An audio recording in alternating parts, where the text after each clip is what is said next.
Hi guys. Yeah, so as the title suggests, also welcome back. I'm ranking my January first time watches.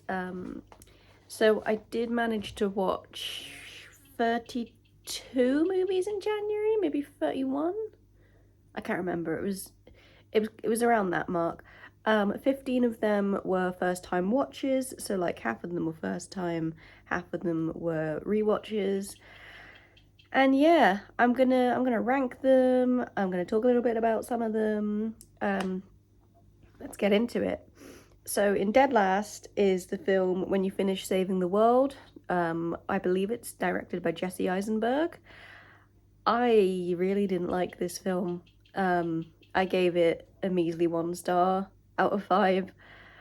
I just found all of the pretty much all of the characters insufferable. Some of them, like a handful of them, were fine. Like the kid that was being helped by the mum, he was nice, and the dad was nice, but the mum and the main boy, who was Finn Wolfhard, absolutely insufferable, and that made the movie really shit.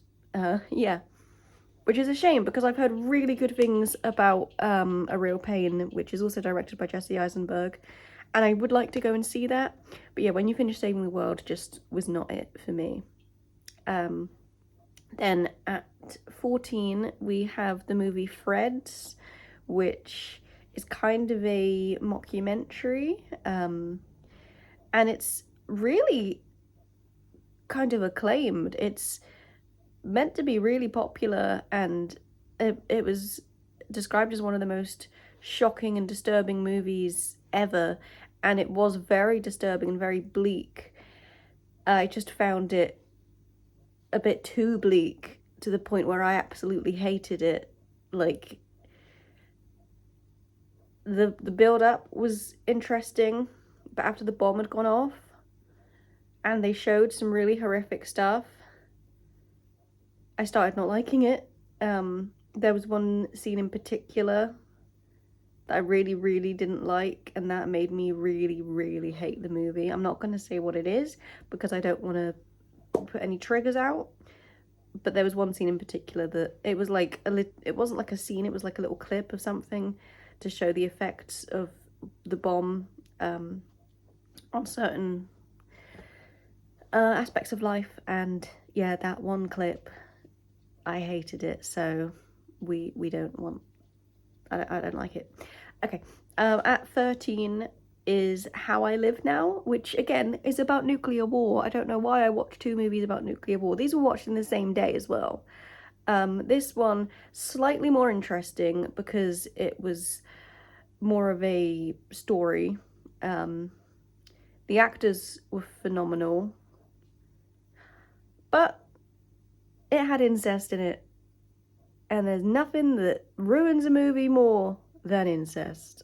I hate it. I like, why was I read the book and I didn't like the book. I don't know why I watched the movie. Just not good. Did not enjoy. Would not recommend. I don't know why I watched it. Probably because I was like, oh, Saoirse Ronan's in it, so maybe it'll be all right. But no, not even she could save the day. So, but the dog survived until the very end, so that bit I liked.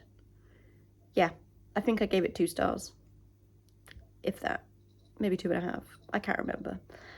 Up next, so see, some of these I remember the director, some of them I don't. 12, I remember the director because it was Andrea Arnold, who I've watched, I think, maybe just one of her other films. But the one I watched was called Bird. I watched it on Mubi because I had a free trial on Mubi, so I was like, oh, I'll give this a go. I know Andrea Arnold makes some quite interesting movies. It was good. I gave it 3 stars. I feel like 3 and above is like the good level. Like, it's like, oh, I enjoyed it, and above. It was very depressing, as most Andrea Arnold movies are. A lot of triggers. So don't watch it if you're triggered by like abuse and things like that. But it was good.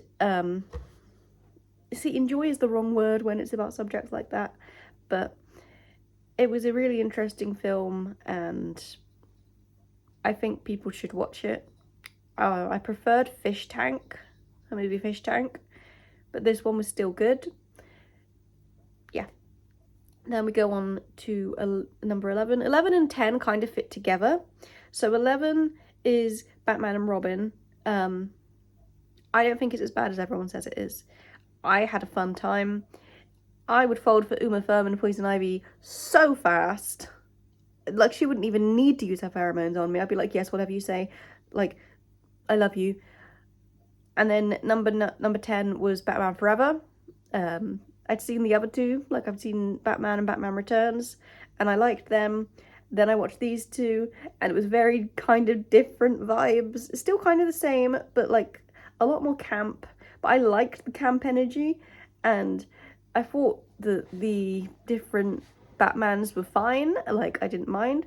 Batman and Robin was kind of predictable, but it was still good. And like the whole Batgirl thing, I was like, what the fuck? But I could see that coming a mile off. But yeah, not as bad as everyone says they are. I had a fun camp time, so we move on. Number 9, this is going to be one that probably a lot of the film bros are going to be mad that it's not higher on the list, but it's Reservoir Dogs. I've seen a few other Tarantino's. Kill Bill's my favourite, and I really like Once Upon a Time in Hollywood and Django.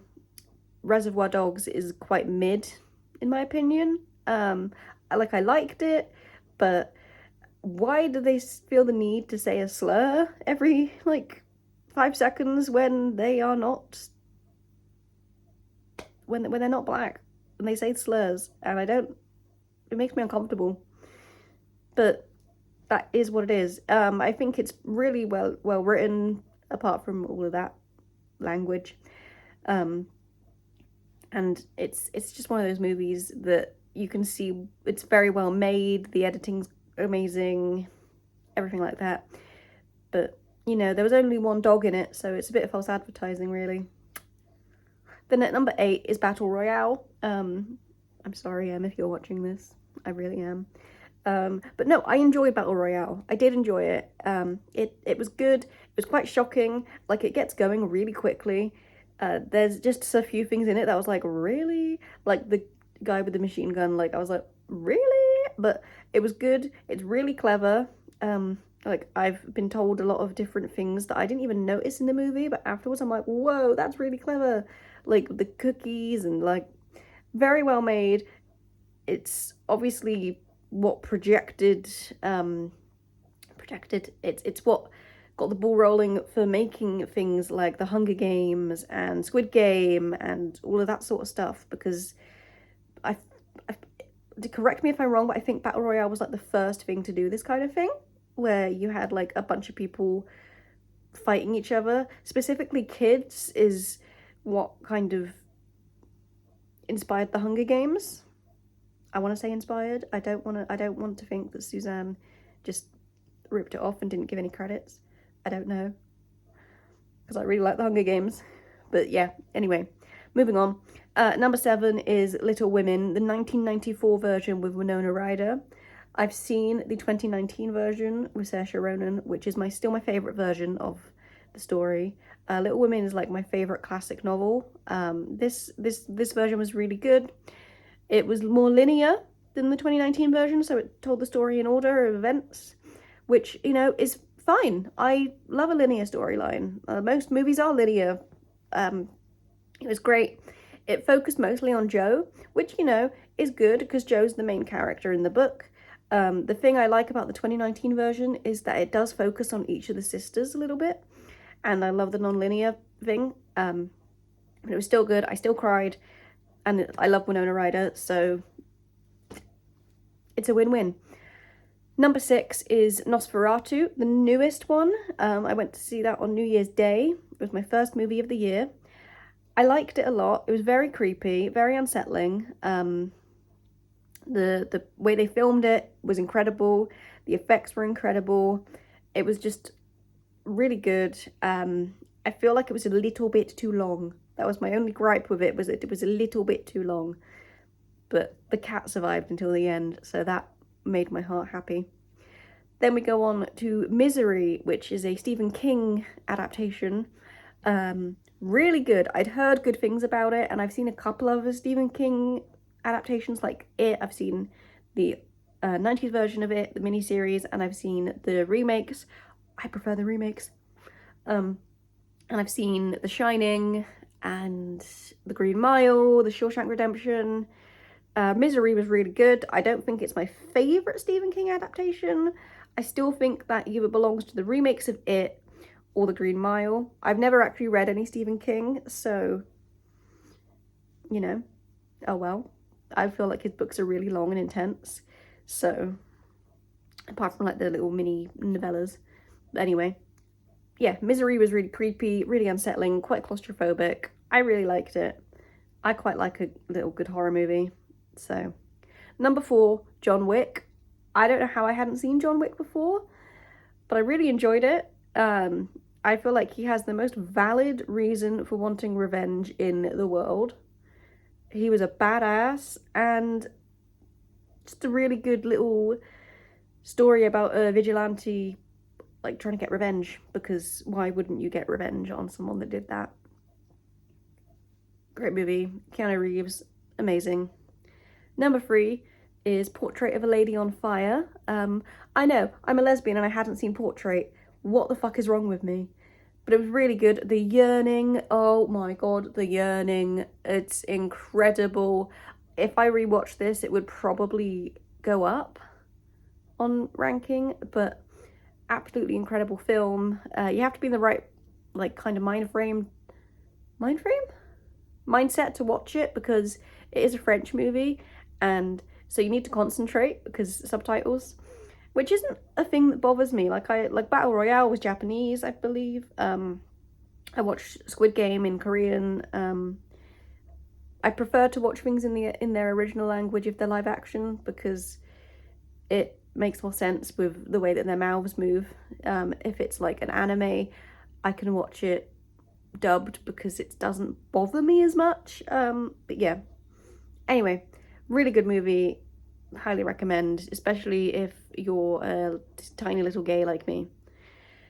Number 2 is Paris is Burning, which is a documentary. It's about trans people and drag queens and just queerness in general. I believe it was from the 90s. Really good little documentary. It's quite short, and it's just, so like, queer joy is just so important and special, and I really just, it has a special place in my heart. And at number 1, it's a movie I still haven't stopped thinking about, is We Live in Time, which came out in the US in 2024. In the UK, it came out in 2025.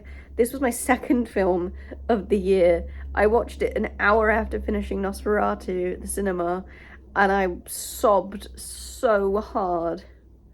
I love Andrew Garfield. I love Florence Pugh. I think they're fantastic actors.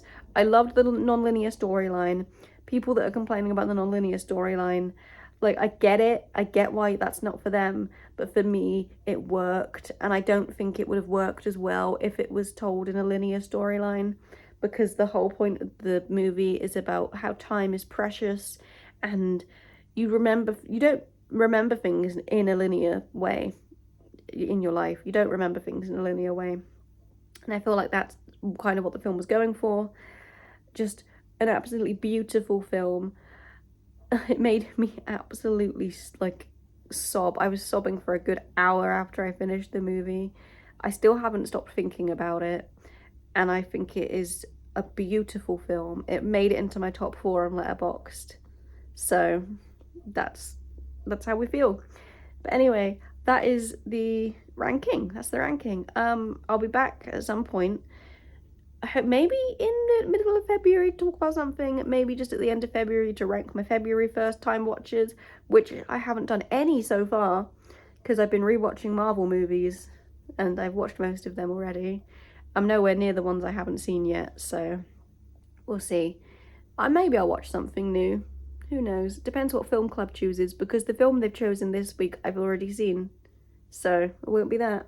But anyway, thanks guys for watching. Let me know your favourite, like, first watches of January if you care to. But yeah, I will see everyone very soon. Thank you very much, and goodbye.